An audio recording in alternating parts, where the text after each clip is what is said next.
ដែលសៀមបញ្ចេញវីដេអូក្រោយមានបទចម្បាញ់ថាបានគ្រប់គ្រងដីខ្មែរជាច្រើនតាមបន្ទាត់ព្រំដែនក្រោយឈ្លានពានកម្ពុជាទាំងកម្រោលចំនួន21ថ្ងៃមកនេះមានចរន្តទាមទារឲ្យរដ្ឋសភាក៏ហៅរដ្ឋាភិបាលមកសួរនាំជាបន្ទាន់ដើម្បីបង្ហាញពីការទទួលខុសត្រូវចំពោះប្រជាពលរដ្ឋខ្មែរនិងរដ្ឋធម្មនុញ្ញតំណាងរាជគណៈបកសង្គ្រោះជាតិលោកសំអានបានប្រាប់ VD នៅថ្ងៃទី29ខែធ្នូនេះថាដំណាក់កាលនេះរដ្ឋសភាកម្ពុជាត្រូវកោះហៅរដ្ឋាភិបាលជាបន្ទាន់ដើម្បីឲ្យរដ្ឋាភិបាលបញ្ជាក់ថាដីខ្មែរតាមបន្ទាត់ព្រំដែនតំបន់ណាខ្លះដែលសៀមឈ្លានពានដណ្ដើមគ្រប់គ្រងហើយទីតាំងណាខ្លះដែលកងកម្លាំងកម្ពុជានៅបន្តគ្រប់គ្រងដើម្បីបង្ហាញពីការទទួលខុសត្រូវចំពោះមុខប្រជាជាតិខ្មែរមួយវិញទៀតដើម្បីកុំឲ្យសត្រូវឈ្លានពានសៀមយកបញ្ហានេះមកវាយបំបាក់ស្មារតីប្រជាខ្មែរដែលស្រឡាញ់ជាតិនិងទឹកដីលោកអះអាងថាក្នុងសង្គមប្រជាធិបតេយ្យរដ្ឋសភាត្រូវកោះហៅរដ្ឋាភិបាលមកសួរដេញដោលម្ដងជាពីរដងរឿងការធ្វើឲ្យបាត់បង់ទឹកដីហើយបើរដ្ឋាភិបាលគ្មានដំណោះស្រាយទេនោះត្រូវទម្លាក់រដ្ឋាភិបាលចោលភ្លាមលោកថារ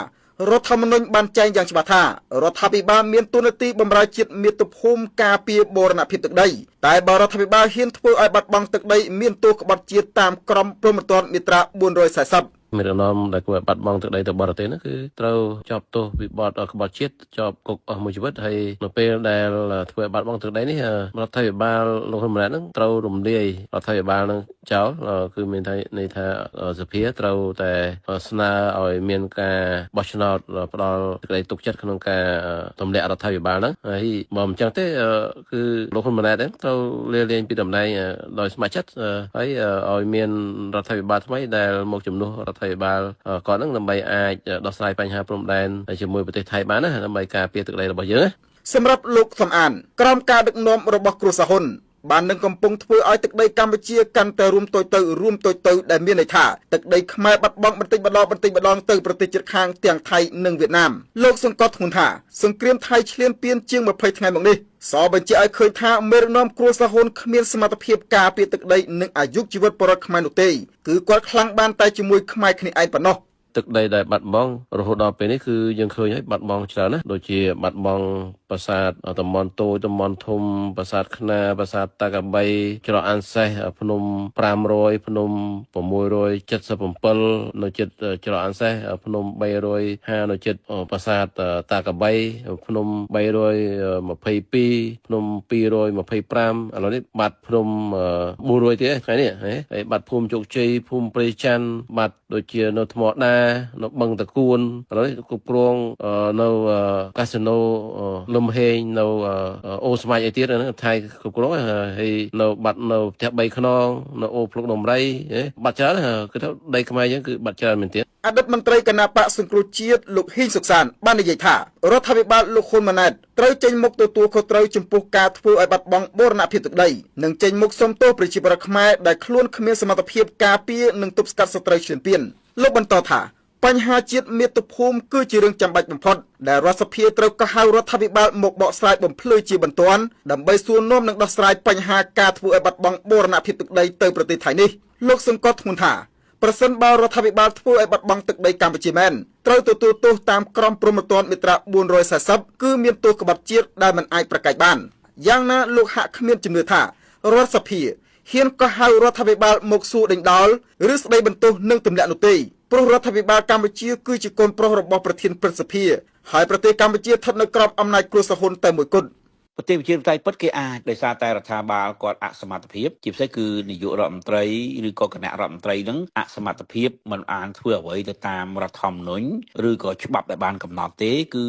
គេលាអៀខ្លួនផងបានថាគេត្រូវចុះចេញដោយខ្លួនឯងនៅតាមប្រទេសប្រជាធិបតេយ្យពិតគាត់ដូចជានៅបណ្ដាប្រទេសសេរីឬមើលដូចទៅជប៉ុននៅអីគាត់មានបញ្ហាមិនទីទួនក៏គេចុះចេញបាត់ហើយគេមិនចាំបាច់ដល់នេះទេហើយបើសិនមិនមានឆន្ទៈឬក៏ចុះចេញដោយសុទ្ធចិត្តទេសភាគេគឺឬក៏ពលរដ្ឋគេនឹងគេអាចដាក់សម្ពាធឲ្យរដ្ឋាភិបាលឬក៏នាយករដ្ឋមន្ត្រីចុះចេញដោយ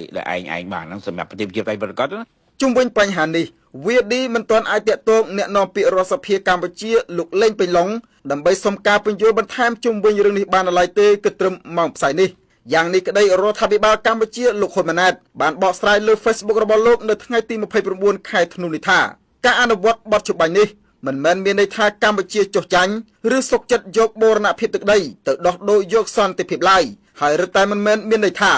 កម្ពុជាអស់សមត្ថភាព ឬបោះបង់សិទ្ធិស្វ័យការពារខ្លួននោះដែរលោកថាផ្ទុយទៅវិញការសម្រេចចិត្តនេះបង្ហាញថាកម្ពុជាបានសម្រេចប្រកាន់យកនូវមាគ៌ាសន្តិភាពនិងការតម្កល់អាយុជីវិតនិងសុខទុក្ខរបស់ប្រជាពលរដ្ឋជាអាទិភាពចម្បងបំផុតនិងខ្ពស់បំផុតមួយរបស់ខ្លួនបើទោះបីជាប្រឈមមុខនឹងសម្ពាធនិងការលំបាកយ៉ាងណាក៏ដោយលោកនិយាយថាជាការពិតការឈប់បាញ់ភ្លាមនៅនឹងកន្លែងមានន័យថាកងកម្លាំងទាំងសងខាងត្រូវអនុវត្តបទឈប់បាញ់នេះដោយរក្សាកម្លាំងនៅទីតាំងឈរជើងរបស់ខ្លួននៅម៉ោងនៃការចាប់ផ្ដើមអនុវត្តបទឈប់បាញ់នេះក្នុងន័យនេះលោកសង្កត់ធ្ងន់ថាការរក្សាកងកម្លាំងឈរជើងនៅទីតាំងជាក់ស្ដែងនានានៅម៉ោងនៃការចាប់ផ្ដើមនៃការអនុវត្តបទឈប់បាញ់នេះគឺត្រូវបានទទួលស្គាល់ជាផ្លូវការដោយភាគីទាំងសងខាងថាមិនមានការពាក់ព័ន្ធដល់ការកំណត់ខណ្ឌសីមាព្រំដែនរវាងប្រទេសទាំងពីរនោះឡើយដែលចំណុចនេះត្រូវបានរដ្ឋាភិបាលកម្ពុជាទាមទារកំណត់ច្បាស់លាស់នៅក្នុងសេចក្តីប្រកាសរួមនៃកិច្ចប្រជុំពិសេសនៃគណៈកម្មាធិការព្រំដែនទូទៅ JBC រវាងព្រះរាជាណាចក្រកម្ពុជានិងព្រះរាជាណាចក្រថៃចុះថ្ងៃទី27ខែធ្នូឆ្នាំ2025លោកអះអាងថាប្រកាសនេះបញ្ជាក់ច្បាស់ថាខ្សែព្រំដែនអន្តរជាតិរវាងកម្ពុជានិងថៃនៅតែត្រូវបានកំណត់ដោយសន្ធិសញ្ញានិងអនុសញ្ញាដែលមានស្រាប់ហើយកម្ពុជានៅតែរក្សាបានពេញលេញនូវសិទ្ធិក្នុងការដោះស្រាយបញ្ហាព្រំដែននេះជាមួយនឹងភាគីថៃដោយអនុលោមតាមច្បាប់អន្តរជាតិសន្ធិសញ្ញាអនុសញ្ញានិងយន្តការទ្វេភាគីទាំងឡាយដែលមានជាធរមានដោយឡែកអ្នកច្បាប់និងជាអ្នកវិភាគឯករាជ្យលោកវ៉ាន់ចាន់ឡូតបានបង្ហោះសារនៅលើ Facebook កាលពីថ្ងៃទី28ខែធ្នូថាមិនអាចគ្មានការទទួលខុសត្រូវបានឡើយសម្រាប់រដ្ឋាភិបាលកម្ពុជាចំពោះមុខសភានិងប្រជាពលរដ្ឋខ្មែរក្នុងន័យនេះលោកបញ្យល់ថាសភាគួរតែកោះហៅនាយករដ្ឋមន្ត្រីនិងរដ្ឋមន្ត្រីក្រសួងការពារជាតិទៅសួរនាំពីការបណ្តោយឲ្យបាត់បង់ទឹកដីនិងប្រាង្គប្រាសាទមួយចំនួនបើរដ្ឋសភាមិនហ៊ានដេញដោលព្រោះតែជាសភាឯកបកនាយករដ្ឋមន្ត្រីឬរដ្ឋមន្ត្រីក្រសួងការពារជាតិនិងមេតបកម្ពុជារបស់កម្ពុជាគួរតែក្លាហានទទួលខុសត្រូវដោយរំលាយរាជរដ្ឋាភិបាលឬលាលែងពីតំណែងលោកបញ្ជាក់ថាកិច្ចការទាំងអស់នេះស្របតាមស្មារតីធម្មនុញ្ញកម្ពុជាបំផុតបើពុំដូច្នោះទេពលរដ្ឋជាម្ចាស់អំណាចពលរដ្ឋជាម្ចាស់ជោគវាសនាប្រទេសជាតិគួរតែពិចារណាកុំបោះឆ្នោតឲ្យគណៈបកប្រជាជនកម្ពុជាតទៅទៀតព្រោះគ្មានសមត្ថភាពការពារទឹកដីនិងសេចក្តីសុខសាន្តរបស់ប្រជាពលរដ្ឋលោកបន្តថាទន្ទឹមនឹងនេះគណៈបកប្រឆាំងនៅកម្ពុជាគួរតែរៀបចំខ្លួនឲ្យបានរួចរាល់ដើម្បីឲ្យពលរដ្ឋអាចផ្ដល់សិលឹកឆ្នោតឲ្យដោយភាពជឿជាក់សម្រាប់លោកវ៉ាន់ចន្លូតបាននិយាយថាជាជំរឿនល្អបំផុតរបស់លោកហ៊ុនម៉ាណែតគួរចេញមុខសុំទោសប្រជាជាតិខ្មែរជាសាធារណៈនិងទទួលកំហុសរបស់ខ្លួនដែលអសមត្ថភាពមិនអាចការពារទឹកដីនិងចាញ់សង្គ្រាមលោកបញ្ជាក់ថាក្នុងនាមជាពលរដ្ឋម្នាក់លោកពិតជាគ្រប់គ្រងការចុះចាញ់នេះព្រោះមិនអាចបន្តសង្គ្រាមដែលដឹងថាខ្លួនឯងចាញ់បែបនេះទេលោកថាតំបន់អានសេះនិងអូស្មាច់បើសត្រូវអាចវាបំបែកហើយទំនងគ្មានកន្លែងណាដែលអាចទប់បានទេលោកគិតថាបើគុំតែបត់ជប់បាញ់ទាន់សូម្បីតែប្រាសាទព្រះវិហារនៅពេលនេះក៏ត្រូវបានយោធាថៃគ្រប់គ្រងដែរសម្រាប់លោកវ៉ាន់ចន្លូតការទទួលស្គាល់កំហុសជាសាធារណៈរបស់អ្នកដឹកនាំគឺជារឿងធម្មតាទៅហើយសម្រាប់ការដឹកនាំដែលអំណាចបានមកពីប្រជាពលរដ្ឋហើយក្រៅទៅពីការសុំទោសចំពោះមុខប្រជាជាតិខ្មែរការបដិញ្ញាចិត្តកែប្រែខ្លួនភ្លាមៗជាជំរឿនបន្ទាន់ក្នុងករណីមិនក្លាហានចុះចេញពីអំណាចលោកថាប្រសិនបើសង្គ្រាមឈ្លានពានរបស់យោធាថៃពីលើកមកនេះមិនអាចឲ្យកម្ពុជាផ្លាស់ប្ដូរខ្លួនឯងទេមានន័យថាកម្ពុជានឹងប្រឈមទៅនឹងការបាត់បង់ទឹកដីទាំងស្រុងសម្រាប់លោកវ៉ាន់ចន្លូតចោទជាសំណួរថាត្រង់នេះពលរដ្ឋខ្មែរក៏នឹងពិចារណាបោះសន្លឹកឆ្នោតទៅឲ្យគណៈបកកណ្ដាលអំណាចអាណត្តិក្រោយៗទៀតឬយ៉ាងណាបើតាមក្រមព្រហ្មទណ្ឌមាត្រា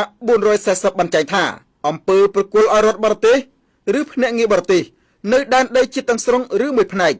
ជាអំពើក្បត់ជាតិត្រូវផ្ដន្ទាទោសដាក់ពន្ធនាគារអស់មួយជីវិត